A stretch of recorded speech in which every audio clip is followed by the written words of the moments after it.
We are Hope 103.1 FM. Hope 103.1 FM. Reaching our nation for God.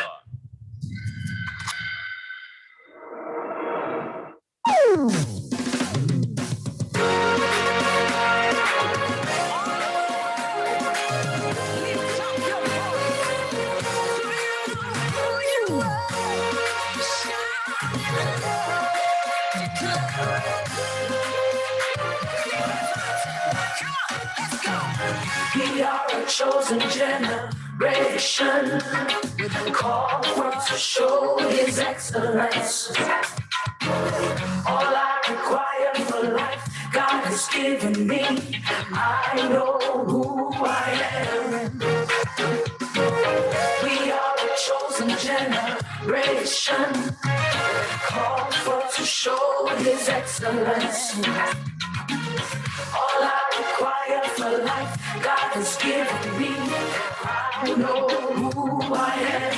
I know who God says I am. What He says I am. Blessed Wednesday afternoon to one and all. I know who God says I am. What He says I am. Where He says I'm at. I know who I am. I'm working in power. It's Wednesday, the 25th of May, 2022. Life of favor. I know who I am.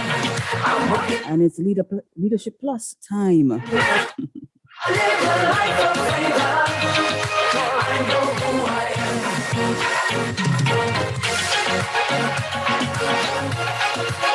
I know it's a bit hazy on the outside.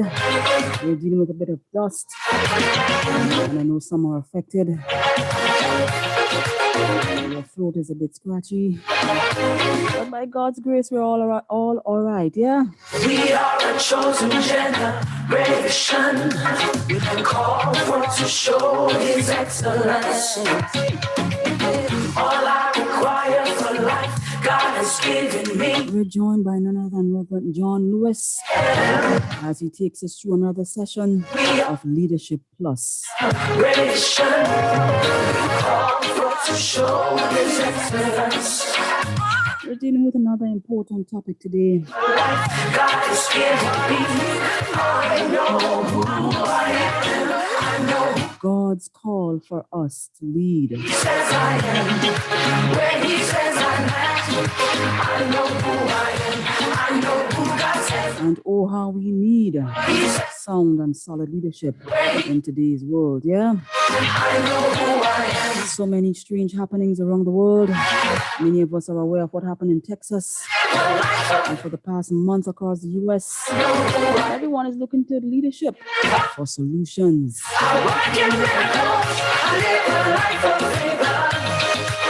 Well, this afternoon to you, Reverend John. How are you today? Good evening, and we are delighted to present another program on Leadership Plus, God's call for us to lead. It will answer the question why and how God calls us to lead, and we will discuss this important subject today, especially in light of the current times in which we live. It is a call, a divine calling in the first place that comes from God. And how do we function within those specific areas of leading others in these changing and challenging times? So hope you would stay with us over the next hour as we present this discussion on God's call for us to lead. Thank you very much. Again, welcome to all listeners. Feel free to post your questions on our YouTube platform, or you can send in your questions and or comments on the 403-1031. And we're about to enter our session for today, God's call for us to lead. Reverend, is it biblical to lead? Of course, that's where leadership begins. You will recall that in Genesis 1:26, it records that God says, let us make man in our own image and let him rule. So from the very beginning in Genesis chapter 1, God gave the mandate to mankind to lead and to rule. And so that's where we find the challenge, we find the command, we find the principle to lead coming right out of the first few verses of the book of Genesis. Right. So we know that God himself is, our leader, and he is our greatest exemplar. Could you take us through the topic born to lead, as you've just alluded to? Right. So the verse that we referred to earlier on is, let us make man in our image, in our likeness. Let them rule over the fish of the sea, over the bird of the air, over the cattle, over all the earth, and every creeping thing that creeps on the earth. So we want to lead you to some pointers that describe this reference. One is that being made in God's image means we were created to lead. According to verse 26, we are made in God's image. Really, what does that mean? Part of what it means is to be like God in when we were fashioned to lead and to rule. So that's the first principle in this discussion of being born to lead. Secondly, God gave humans authority over the whole earth. We should be comfortable with two positions. One is being under God's authority, and secondly is being in authority over the world. And we must discover what it means to lead like God does. And thirdly, if God told us to rule, we must have the ability to do it. So God sees the responsibility, but He provides the ability. God never commands us to do anything without enabling us to do it. And based on your gifts and personality that we described earlier on in other sessions, your giftings and your personality types will direct you in particular ways how to lead, and that you have the ability to lead in particular areas. So these are the first 3 points we want to make today, is that being made in God's image means we're created to lead. Secondly, God gives humans authority to lead. And thirdly, God gives us the ability and function in the role of leadership. Mm-hmm.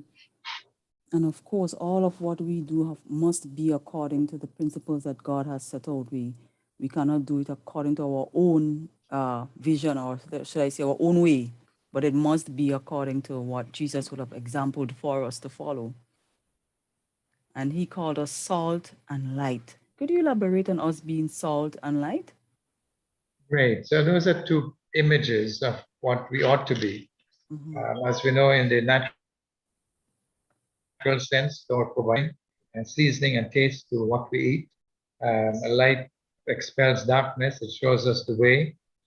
In the same vein, those are illustrations how we should exemplify our own life and our own leading of others, so that we are also a protective agent against decay in the world in which we live. We also give flavor to the world in which we live. We are so influence the world in which we live in positive ways by providing positive examples and role models for those in whom we live. Okay. Yes. So we have those relationships that we have to continue and we have to discover in terms of the role and responsibilities, in terms of being salt and being light in the world. Light shows up the things that perhaps we have not uncovered because of darkness. So light illuminates, light helps us to be guided in particular direction. And those are some of the examples of what we are to be in terms of salt and light in the world in which we live. Right, right. And to be salt and light, we must, of course, have ingested or imbibed the word of God and the ways of the kingdom, so that we're not easily influenced by the culture around us, but that we live in a way we demonstrate kingdom culture and we lead, because we have the permission, divine permission to lead, and we must do so following God's lead. Yes? Could you Yes. tell us a little bit more about, our permission to lead? Because some of us have a imbalance. All of us were born to lead, so everybody just, could you just speak a little bit more on divine permission to lead? Right. So we have an example from scripture. Um, Moses is our example that we're using for this part of the discussion. And very often we make excuses when God calls us to lead. Of course, in Exodus chapter 3, um, Moses' first excuse was, "Who am I?" He struggled with his identity. He didn't feel qualified. He thought God picked the wrong leader. And sometimes we may feel that way because we have a lack of our own self-worth and self-identity, who we are as a person, and more so who we are because of our identity with Christ. So he was willing to provide this excuse in a way to escape God's call on his life to lead. Another area that he questioned is he didn't feel qualified. He talked about his inability to speak well and to be articulate, and he would stumble in his speech. And God reminded him of several things about his creation of his, given him the ability to speak, and who created his mouth to speak. And he probably forgot that. And God has a sense of sometimes humor. it does. And then also we sometimes make the excuse of um, who are you in terms of giving this responsibility? Moses struggled with, he didn't know God well enough to describe him to the people.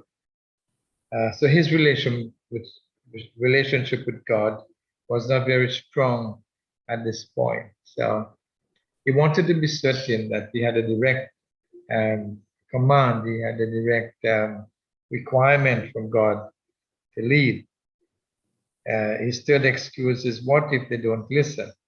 He struggled with intimidation. He wasn't too sure how people would respond to his leadership. He worried about people's reaction to him. Um, and God says, basically, when I'm finished, they listen, trust me.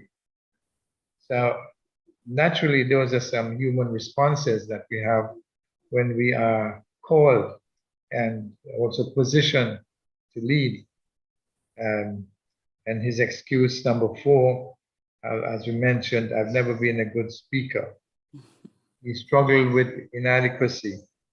Who would follow him if he couldn't speak well? And God had to remind him again of the gifts of speech that God had created in him. And very often we look at ourselves in terms of the weakness, and we tend to focus on areas of weakness rather than the areas of strength that God has given us, the natural gifts, the natural talents, the abilities, the experiences, the learning that God has provided for us, and to equip us for particular roles and functions in places of leadership. We may also have a fifth excuse that it keeps growing. He says, of course, I know you could find somebody else. That's a cop-out. Yeah. That's normally a way to say we struggle with inferiority. He compared himself with others, and sometimes we are tempted to do that, to compare ourselves with others who we think may be more competent. God responds says, look, okay, you're not too comfortable being alone. I will send someone with you. But don't forget, I'm still calling you. Yeah. I'm still holding you as the front leader. You're in charge of this responsibility. Aaron would come along you to be your support and to help you in your calling. But I'm not letting you off the hook. And sometimes we think that when we sit that somehow, in a role of leadership, that we'll be excused because you could find somebody else quickly that could fill perhaps your role that you've been called to. So the question, we have these 5 excuses. So the question as we pause is, what excuses do you have for not leading well? What do you believe God's response might be? What excuse are you making now in your own life, in relegating the responsibility to others, in making excuses that are not valid? What is it that is hindering you in your ability to take up the call for which God has entrusted in you and calling you to fulfill a particular mission, to carry out a particular vision for your life? So this is a good place to pause and to reflect about what is it that is holding you back, as it were, from making the next step, from going a second ladder, as it were. And we talked about the different scales of leadership, what it is that is keeping you at the foundational stage of your leadership gifts and style, not just having titles, but rather you're moving up the ladder of leadership. So that's a question for reflection and for thinking. What is it? Yes. I remember not too long ago, I asked myself one of these questions. I said, God, you sure you know how you do it? I'm like, me, God, me? I said, you know what? I trust you. I trust you. So leadership can be sometimes daunting, but with your trust in the Lord and realizing who He is, and His capability, you just allow Him to work through you. All right. There's a quote here from J. Oswald. Could you take us through that? J. Oswald Sanders, as it relates to leadership is influence. Yes, leadership is influence. J. Oswald Sanders said it first. Leadership is influence, nothing more, nothing less. It is about influencing others in a worthwhile cause. It is not dependent on titles or positions. It is dependent on someone catching a vision from God and mobilizing others to join them in its fulfillment. When this happens, leadership arises in its purest form. It happens to every organization at one point or another, especially when there is no system or plan. In those times, there is no exception of progress. Today, many regions of the world are crying for godly, effective leaders. The leader must earn the right to lead, and others choose to follow. So, makes the point that leadership is, of course, influence. And there is a crisis of leadership in the world, globally. In the period of the judges, we would see that as well. And this is another example. The period of the judges talks before Israel adopted a monarchy and Saul was appointed to be the king. They experienced an era of time called the period of the judges. And this was a season when pure leadership was required. And unfortunately, there's a reference when it says, and there was no king in Israel in those days, and every man did what was right in his own sight. So that's a sad commentary on the times of the judges, when everyone was doing what was right in their own eyes. But here are 6 reasons why this period was a leadership intensive season. 1, chaos reigned because there was no precedent for authority or accountability. 2nd, since the Jews first occupied Canaan, aggressive enemies surrounded them. So there was no leader, there was no strategy, there was no plan, and so they were outwitted by the enemies. And there was no government funds for national defense or safety. So basically everything fell down during this period of time. Other nations influenced Israel with their idols and superstitions. And that is what happens when people have lost their moral compass. When a nation forgets God and determine their own actions and plans, and really go in oppositional views to what is dictated by God who created us to lead. And we are plagued with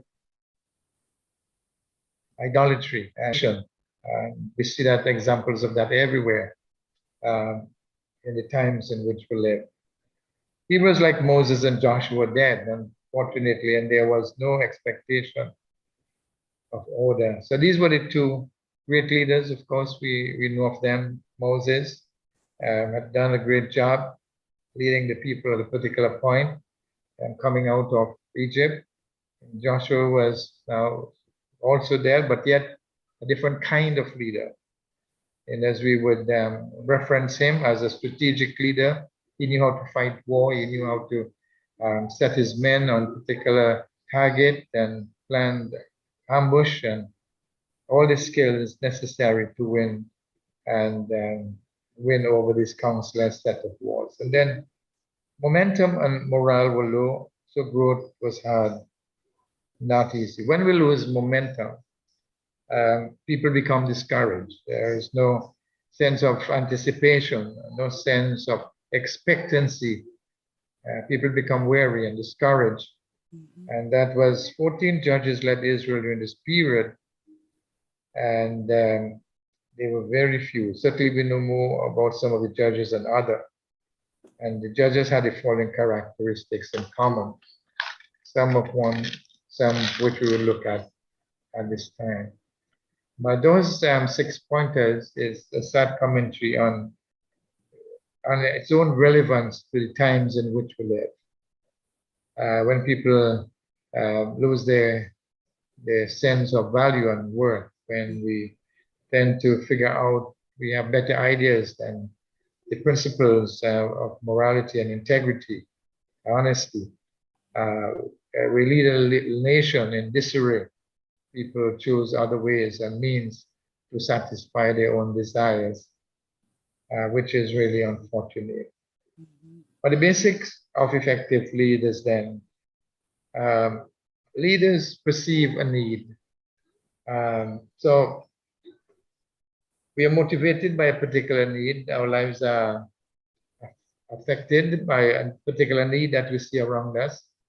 It may be a need in our community, it may be a need in the nation as a whole, in the village that we live, a particular need that challenges our hearts and causes us to take note of what that need may be. So if you let it was because you saw a need and got others to help you meet those needs because of a specific problem or area of need that you want to address. So as you look in and around you, as you look at the circumstances in which you live, what need do you see today that you can address, that God may be calling or challenging you? Have spoken to you before, but you have ignored and you've made excuses like Moses and others. But there's a particular calling that God has upon your life. As you sense a particular need in your area, that you may live outside of your area, but you have an awareness of a particular need, and God has given you the skills and the abilities, the experiences to meet those needs. Because like we mentioned up earlier, is God gives you the ability, he provides the competencies, he provides the resources, and he brings people alongside you like he did for Moses. Right. He brought Aaron alongside him. And so what is the need before you that you can meet with all that has been given to you?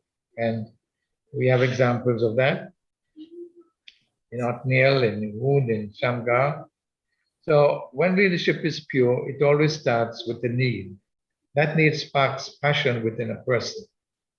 That person acts in response to the need, and this action moves others to cooperate. So you're affected by a need, and there is a desire, an intense passion that is stimulated by that need, and you want to meet that need. You act in response, and then God sovereignly brings people alongside you to meet that need. When you hear the many needs around you, the application for this is, which one strikes a chord within your heart? What kind of specialist are you called to become? What will you do before you die? What will be your significant contribution? What will you do before you die? What will be your significant contribution? So each of us has a special role and significant contribution that we are called upon to do. And only each person that functions within that calling can accomplish that and meet that need in a particular way, responsibly. So we perceive that need. There's a sense of passion and compassion as well. And secondly, not only that you perceive a need, but you also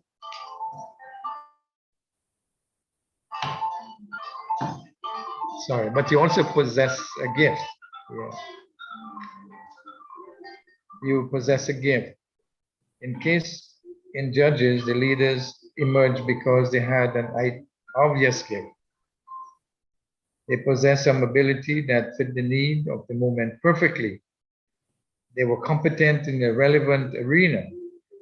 Their gift solved the problem. In each case, the gift was from God, but took on different forms. So, as we mentioned earlier, that God gifts us with different kinds of gifting.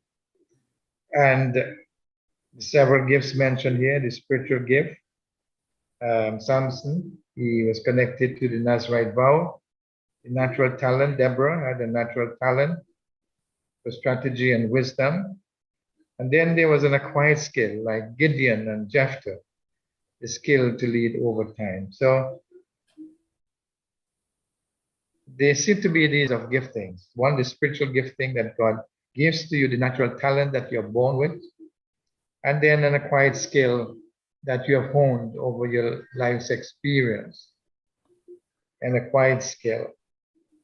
So God has put something inside of each of us.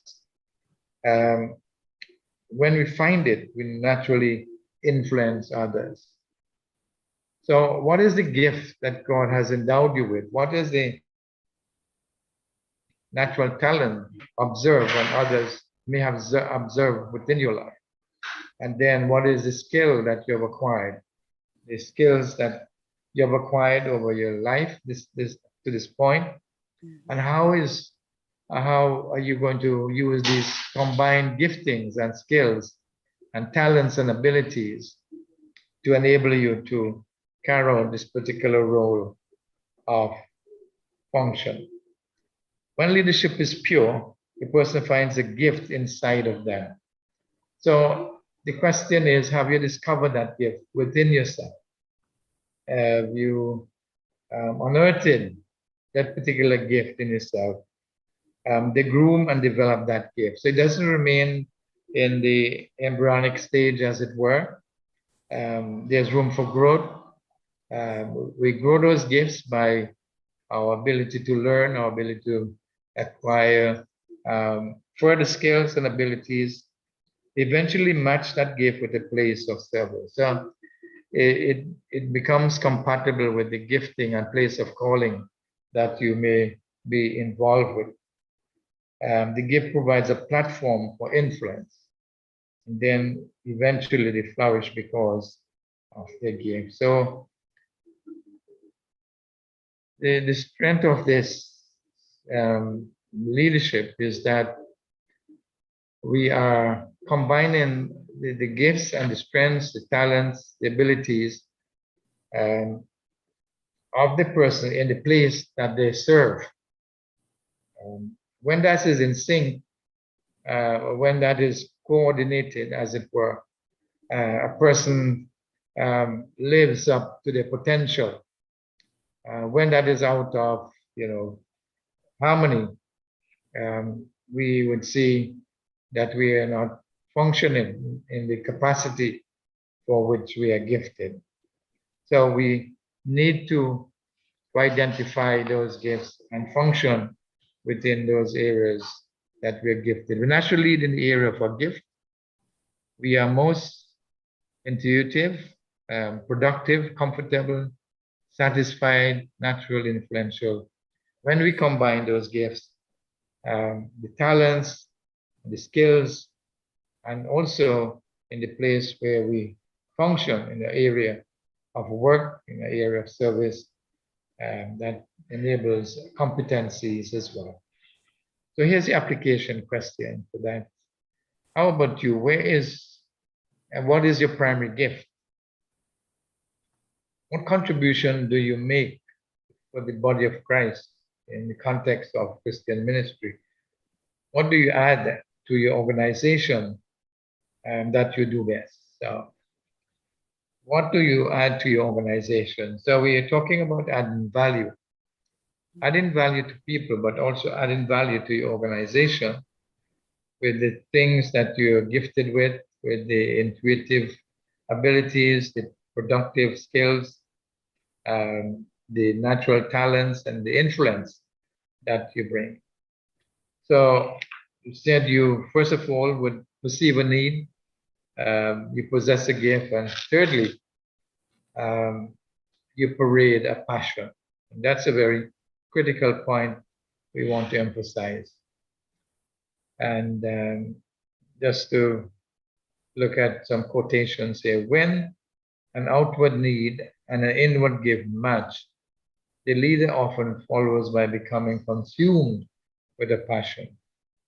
This passion is compelling to others. The leader can't help but share it with those who want to get involved. In the book of Judges, several leaders experience this kind of inward chemistry. So when our inward gift matches the need, the outward need around us, we become consumed with a passion. Passion comes when the leader has this portfolio, as it were. He has a burden.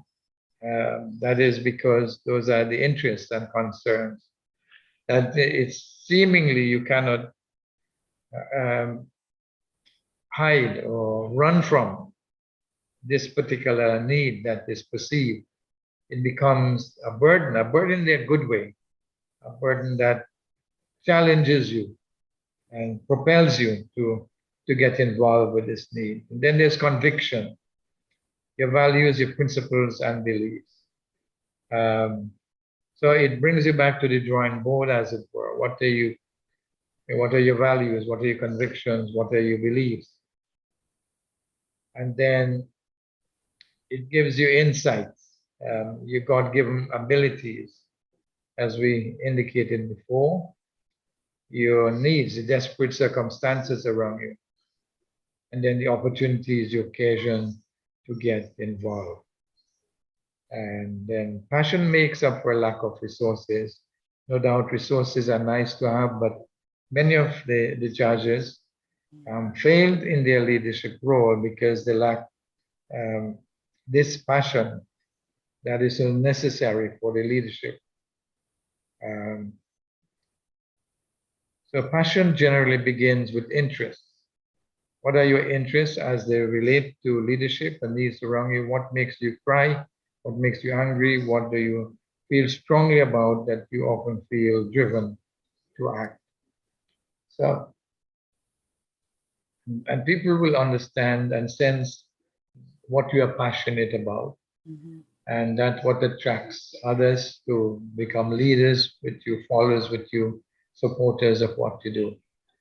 And generally, it is not worn on our sleeves, as you. It's something that is visible to others. It's something that drives a person to accomplish a particular role and function. And we see that of so many examples around us. When you understand and observe a person's passion for particular work, or role, or function, they are deeply committed to it. They are involved in that as a priority, and they remain focused in this particular role because there is a sense of passion. So first of all, we perceive a need, we perceive a gift, we parade a passion. Then fourthly, we persuade a people. So these three principles come to the point where it enables people and you enable others to follow, to persuade them. Leaders connect with others. Leaders don't act alone, they have followers, they have to, because they have a cause that's bigger than they are. They need others to accomplish this particular role. So as you sense a particular need, as you cast a vision with others about this need that you're driven by, you possess that particular gift and abilities and talent to accomplish this need, and you're filled with passion about this particular need, it is now easier to persuade others to follow, because they sense that awareness that this is what you are called to do. Gideon is an example, and Deborah, Samuel, and these were good judges, Gideon, Deborah, Samuel. So some proven practices with them. What gets talked about gets done. So we have to open up these perceived needs for discussion and for communication with those that you're seeking to have a buy-in into this perceived need that you're sharing with others. So it's talked about in several ways, in ways to communicate this message, different format of how you communicate, and different forums and how you communicate. What gets talked about, what's get communicated often and repeatedly gets done. What gets trained for gets done.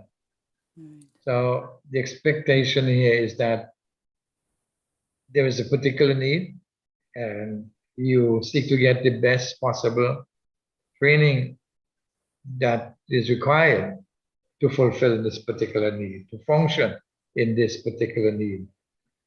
So we train our people in this particular field of work or responsibility, in this particular project that you're involved in. They are trained in that particular area of work so they can function and accomplish the task.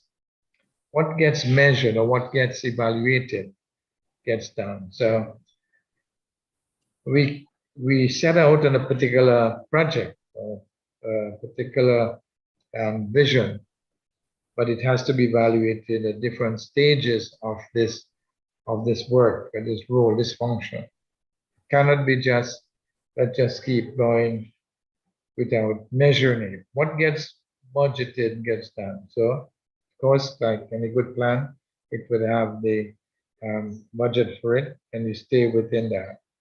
What gets confronted gets done. Of course, in any exercise, in any group of people, whether it's in the community, whether it's in the church, whether it's in government, whether it's in any policy, business community, there is going to be points of conflict. And we talked about how do you confront those conflicts. What gets rewarded gets done. So we want to emphasize the importance of expressing appreciation for the work of others, a work that is done for a company, organization, church group, that the persons that produce and help to bring about objectives and results are recognized privately but also publicly, that provides incentive for them to continue. So how about you? Who has brought into your leadership? What do you persuade? Is it the old or the young? Are they leaders or followers? How do you persuade people to take the journey with you? When do you influence others? Where do you influence them? Okay, so those are some questions to consider. Who are you influencing now? Where are they from? And how do you bring them along with you?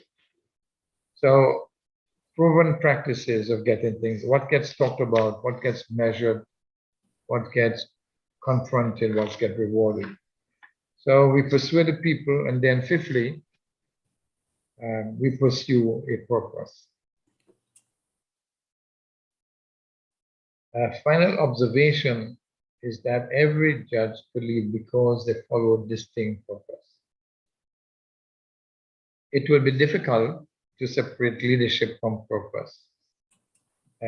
Leading without a clear sense of a God-given purpose. Perhaps that is why so many fail to bear fruit. There is no clear, defined, agreed upon mission. So we have to clarify.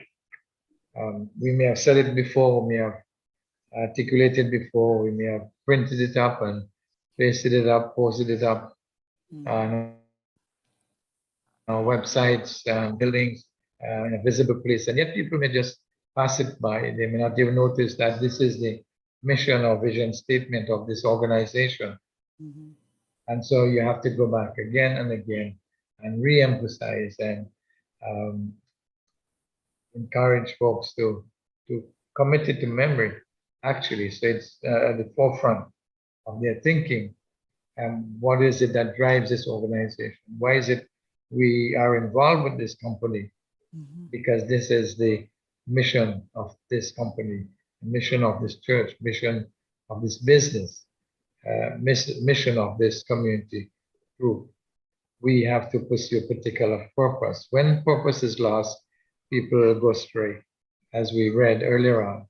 When there is no specific purpose or destiny, and that people have a sense that we have got this goal, we're moving in this particular direction, we want to get there with timelines, of course. There's a particular point of arrival we want to be at this particular time of life or season, and that keeps you focused, that keeps you motivated. When everything is at the loose end, we're basically drifting. It's like if a boat on the waves gets stuck without sails or without the motor running, we find them, if you're in the Caribbean region, they might end up somewhere in South America because of loss of direction, loss of going on a particular road.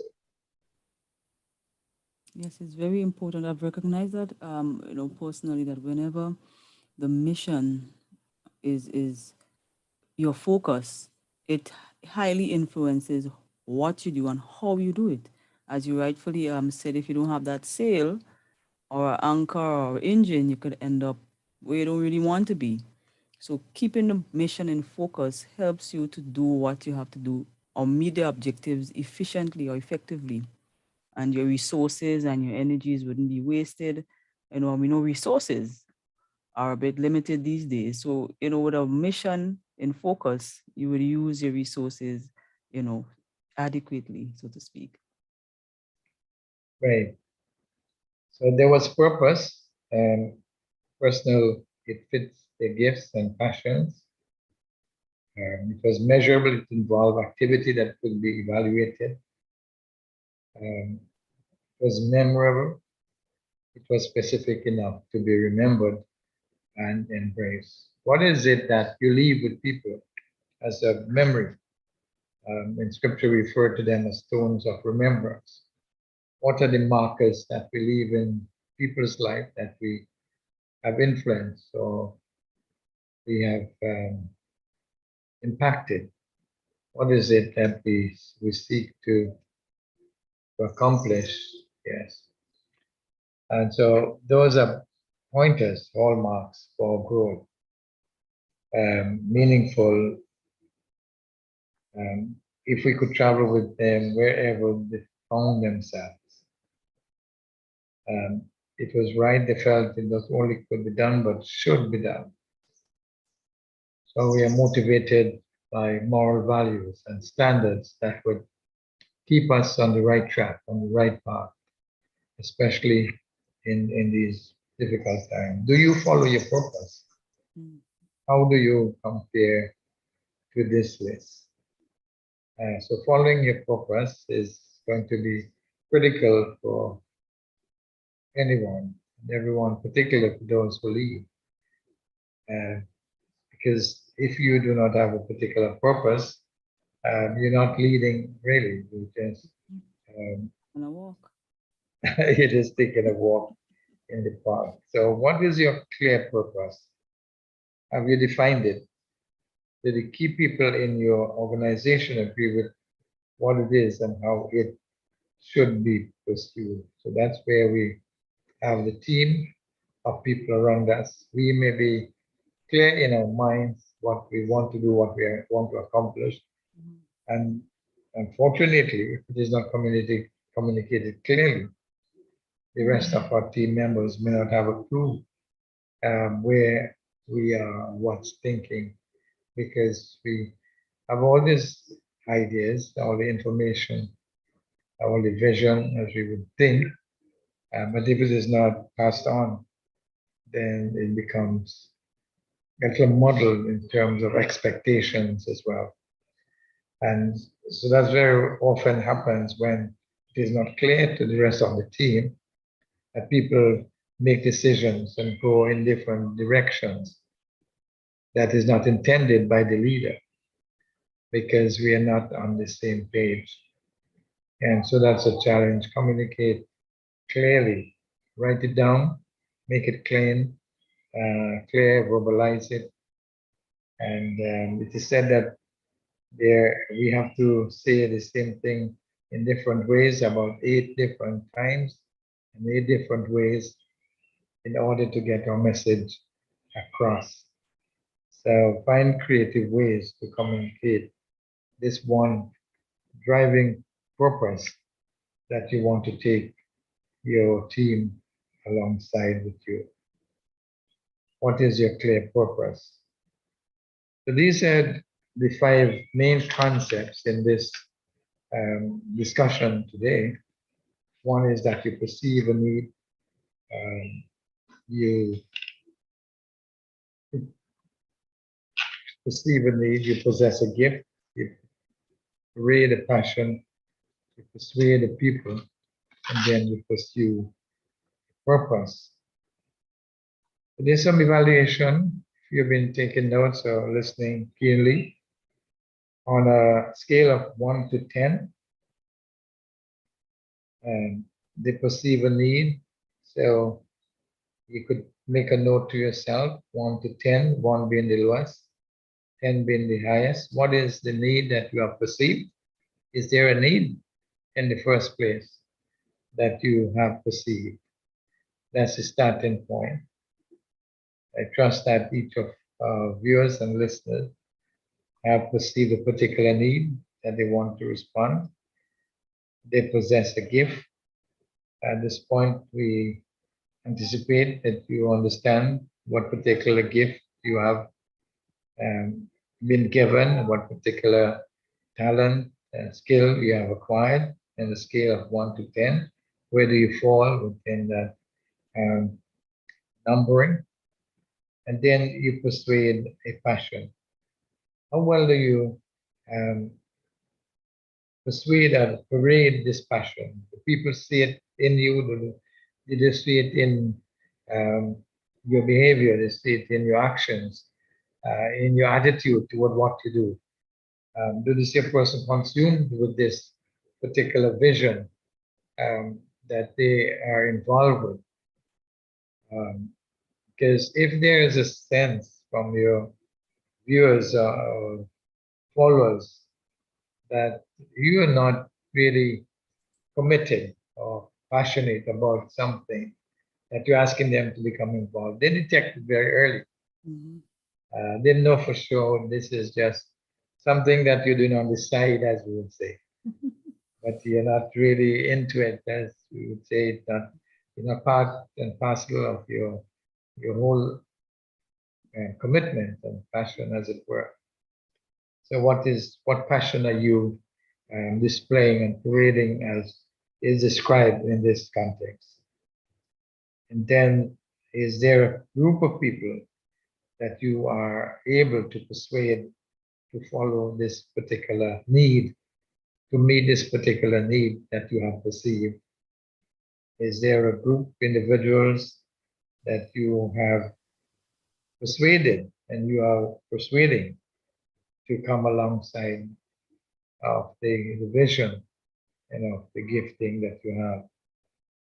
And then they pursue a purpose. On the scale of 1 to 10, what is your passion level?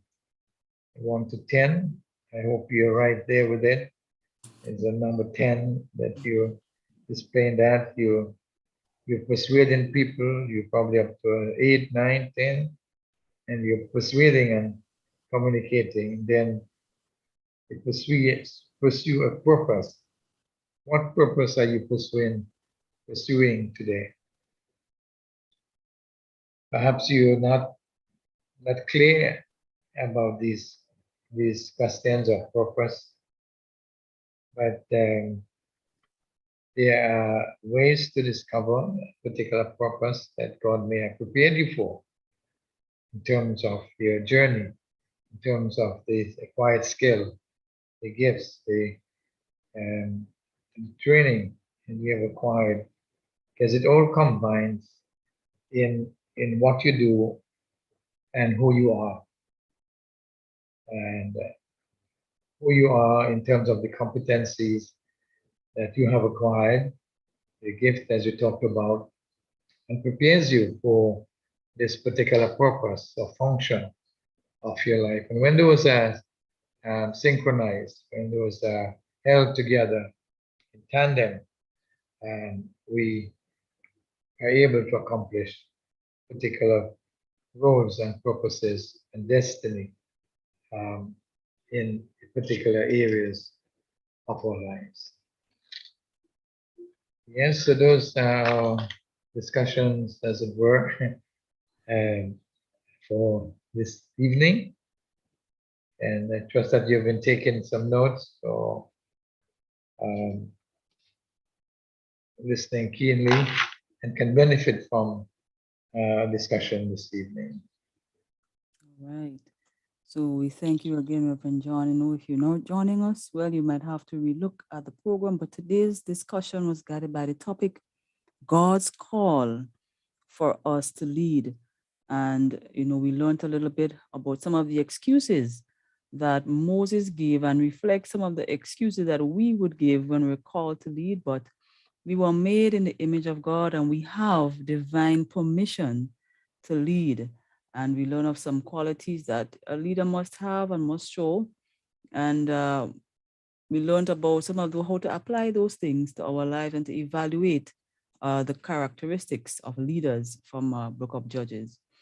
So I encourage you to go back, look at the program, learn something, adjust, make the adjustments where it needs to be made, and we will continue to build and lead for the glory of God. Amen. So thank you again for joining us, all our listeners in Radio Land, those of you looking at us via YouTube. Blessings to you, and we thank you again, Reverend John, and do enjoy the balance of your week, everyone. And that's a wrap for today's session of Leadership Plus. God bless you. Thank you.